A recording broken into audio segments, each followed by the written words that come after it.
Hey guys, what's going on? Brandon here. Today I'm doing my review of Secret Invasion, the TV show, the newest Marvel cinematic television show on Disney Plus. Um, which this show is about Nick Fury and Talos trying to stop the Skrulls from elevating themselves to the highest uh, roles in government and the highest roles in the kind of like the Marvel universe.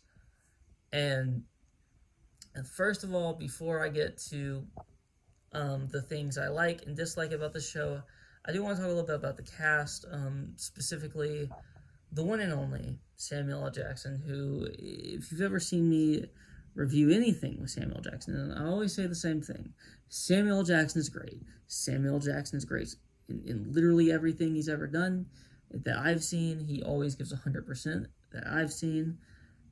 Samuel Jackson is one of these actors who just puts in all of the work, never takes a day off, and I applaud him for it because he could be in a terrible movie and just be terrible, but he's in terrible movies all the time. He's in movies that are terrible all the time, and TV shows at times that are terrible, but he always gives his all. Um, I don't think that the show's terrible. I think that the show has a lot of issues, though, which I'll get to in a moment. We get Don Cheadle. Don Cheadle is very good in the show. He's great, actually. I love everything between him and Samuel L. Jackson in the show. I think that they bounce off each other very, very well. We get Emilia Clarke, who I'm not the biggest fan of Emilia Clarke. I think that she's a good actress. I think that at times, she's kind of annoying to me. But I do like her in most of the things that she does, and I think she's very good in the show, actually. I think this might be the best she's ever been, to me, at least. I haven't seen Game of Thrones. I know everybody's going to kill me for this, but I haven't seen it. So I'm not making a statement on whether or not she's good in that. I mean, I'm sure she is. I'm sure, outside of the last season I've heard, it's a great show. So, we also get Ben Mendelsohn, as you heard me in the kind of plot synopsis of this. Obviously, he's in this, and he's very good. Um, but other than that, don't really have a lot to say about most of the actors. I mean, there's other, pretty decently sized actors in the show, and I think that they all do a fine job. But let's get to kind of different things. So, things I like. I like the more down to earth nature of this show, which is kind of killed in the last episode, and that kind of brings me to my issue with the last episode and last, uh, you know, the ending of the show. And there might be spoilers in this, so I just want to warn you ahead of time. But the ending of the show is where I have the most major issues with the show. Although I think that all of the actors do a fantastic job in their roles, all of their roles. The villain's kind of boring. I feel like he was okay at times, and then he was kind of boring at times. Not the actor's fault. The actor does a fine job, but I just didn't really care most of the time about him as a character. So yeah, I have issues with that. But all in all, he's fine. And things I like. I like the more like down to earth moments. I like the character moments that we get. I love those.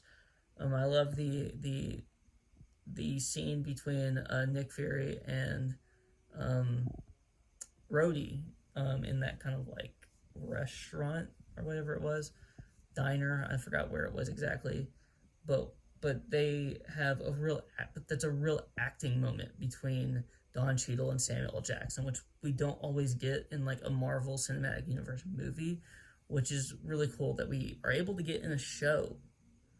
It's just a really down to earth, and it's an acting moment. It's a moment where you just put these two together and you let them do their thing, and they're great.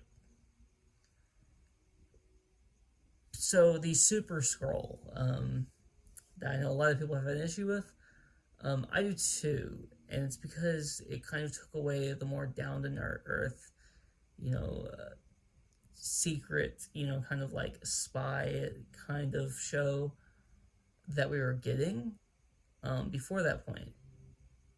And that's a big issue for me because I was having a lot of fun with that. And the Super Scrolls, I just don't care about the Super Scroll thing. I mean,